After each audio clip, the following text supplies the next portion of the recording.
So me again. I'm not going to introduce myself again, but I'm Giulia Stefenelli, and I'm representing here MDPI. And I would like to present you a specific case today of a journal called Medicina that have been successfully flipped from a different business model into the gold open access model. Just one slide, very briefly, to introduce the concept of open science. I know it might be a bit redundant in this context, but open science is actually the core of open access publishing and also the core of gold open access model. What is open science? Open science is the movement to make it scientific research and this dissemination accessible to all levels of societies, so from amateurs to professionals. And it's not just about making the scientific research accessible, but it's also about making the production of the knowledge more transparent, inclusive, and also equitable. And within this context, re-enters MDPI mission and philosophy. As a pioneer in open access, for MDPI, it's very important the swift dissemination of research, and this is intended, of course, to allow reproducibility and validation, but also accelerating the knowledge advancement. Another very important core pillar for MDPI in support to the scientific community is to publish any sound research that is provable and has passed successfully peer review process, including negative results, as they also contribute to the general knowledge advancement.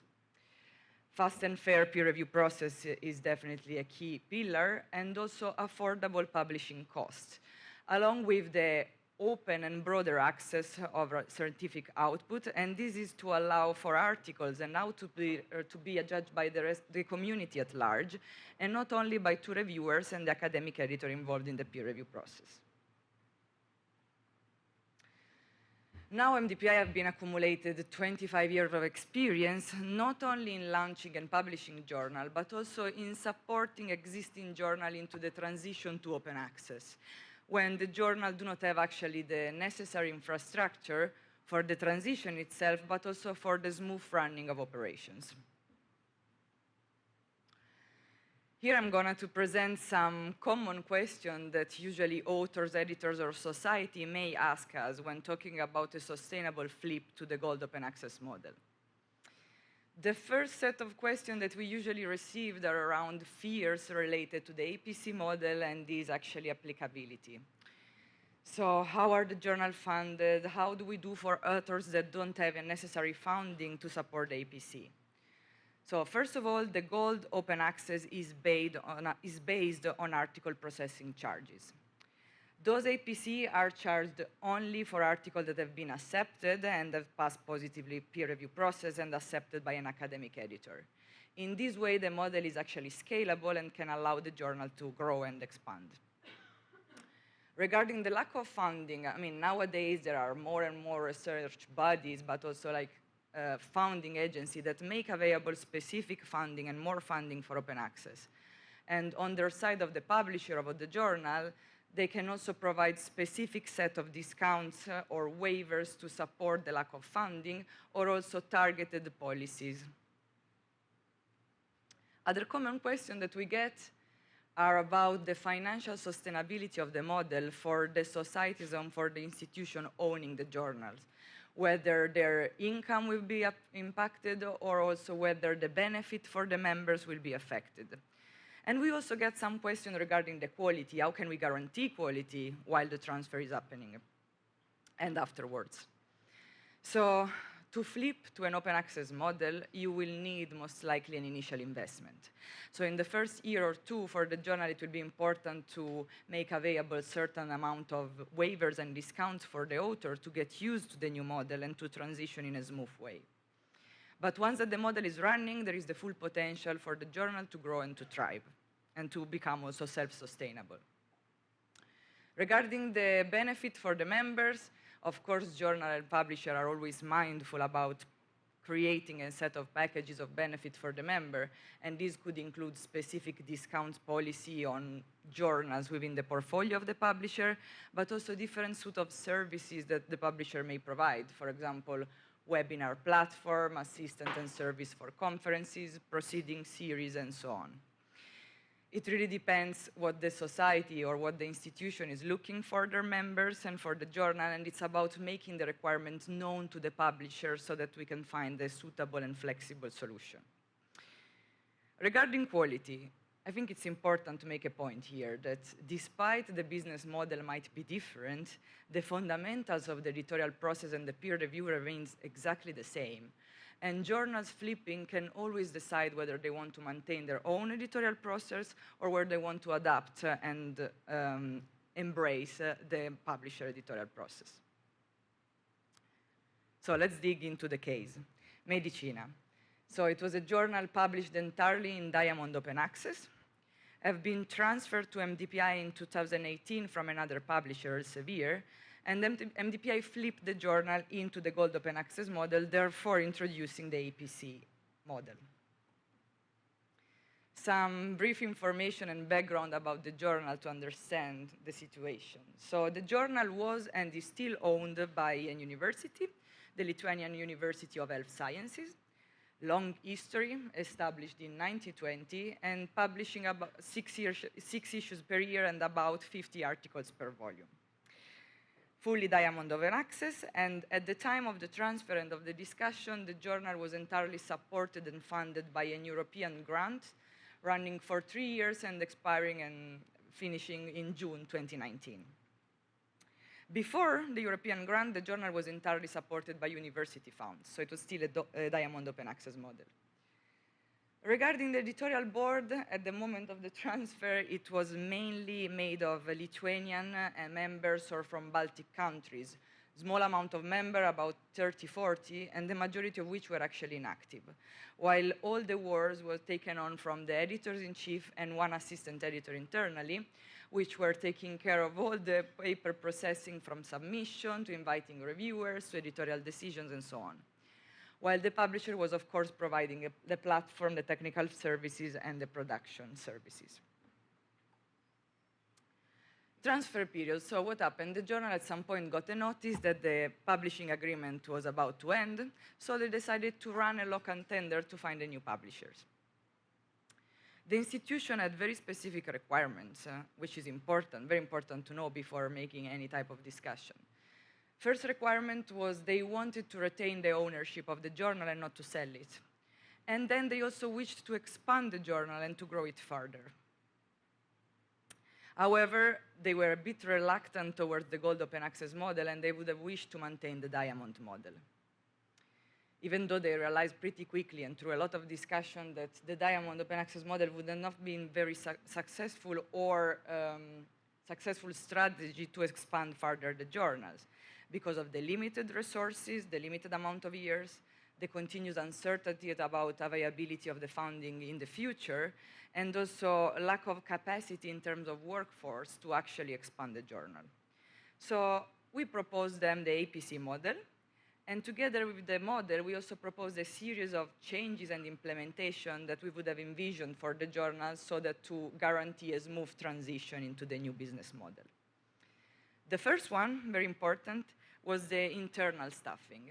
So we appointed one in-house managing editor full-time dedicated to the journal development, and also a few assistant editors that would support the paper processing and also to help process all the backlog of articles in the pipeline. Another implementation was, of course, the introduction of the editorial process of MDPI to the editors-in-chief and to the journal. This is a fast processing model and was for sure challenging and required a lot of discussion to make the model be understood by the journal and also embraced. So the power and the capacity of this model to remain like a fast processing one is due to the high level of support from the in-house editors. So in-house editors are actually involved in coordinating the full peer review process and also the production process. One internal assistant editor is assigned to each submission, and they act as a point of contact in between authors, reviewers, and academic editors. They allow and they invite the reviewers, and also they invite the academic editor in specific points within the peer review process so that the academic editor can make decisions. So pre-check, first decision, final decision until the end where it's either acceptance or rejection. Once the articles are accepted, they are then sent to the production editor, which will take care themselves of the copy editing, layout, XML conversion, and production. Okay, some other early updates. Of course, we are introducing now the editorial process. We introduced the aspect regarding the internal staffing, but there were way more measures that we introduced to be able actually to grow the journal. Some of them, the most important one. MDPI focused a lot in expanding the initial editorial board that had actually a local breadth to make it more international.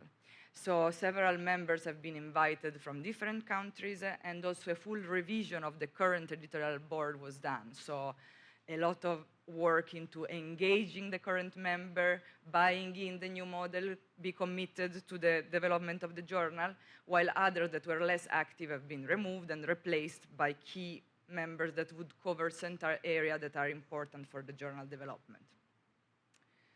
MDPI also worked in attracting content, so targeted invitation and campaigns to attract content from European countries and also from US. And gradually the journal established relevant and more niche section, now 25 of those, that could also develop the scope itself and enter more in depth into certain disciplines and attract the relative scientific community. Okay, so all these changes, of course, increased the amount of submission to the journal, but the European grant that was running was not able and sufficient to cover the volume of manuscript to be processed. Therefore, MDPI decided to invest in the journal to be able to process all this content until the grant expired in July 2019, where it was able to introduce the first APC for the journal. Surprisingly, from the very beginning, from the inception, actually the waiver rate that was needed in support for the journal was way lower than the expectation from the institution. And also we were able to change the publication schedule for bi-monthly into monthly and maintain a media publication time of about 40 days all along. Some data to show you how actually the journal developed in terms of international breadth. So here we are talking about authorship. And what I'm showing is that there is a net and steady decrease of percentage share from Lithuanian authors throughout the time, while other contributions became more dominant, like countries such as Italy, Romania, Japan, Poland, Korea, USA, and so on.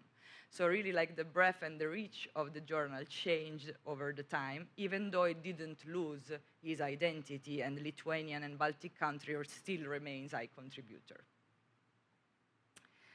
The journal not only, the international breadth, of course, can be reflected in the amount of submission and publication over the time, but also the journal became quickly self-sustainable and was able to confirm and also maintain its impact, which can be appreciated looking at traditional metric of quality such as impact factor or overall citations. Furthermore, the journal also became financially sustainable, and this can be appreciated given the decreasing amount of waivers rate over time. So basically, the institution not only didn't have to pay to the publisher a fee as a previous agreement, but was also able to enjoy a certain share of the total income. I will conclude with some successful tip that was lesson learned from us and good tips for everybody. What was very important for the smooth transition of Medicina was for sure communication and timing. And when I talk about communication, first of all, it's communication between the publishers and the institution, the society, and the journal team to understand what are the requirements, what is the history of the journal, how the journal wants to develop. Very important that there is an open communication and sharing of the requirements. But good communication is also with the editors, the authors, the editorial board members, so that they can actually be informed in advance about the changes, buy in and support, and also have the time to actually ask all the questions and clarify all the concerns that they might have. Promotion, of course, it's always an important channel for a journal. It's very important to have the journal participating in key events, scientific events that would give the visibility, as well as, of course, social media channel and so on. Choice of department, last point, very relevant. It's very important for a journal to choose the right publishing partner or service provider, not just having the necessary expertise and knowledge to share, but also the right resources and the right workflows to allow for a journal to grow. Thank you very much.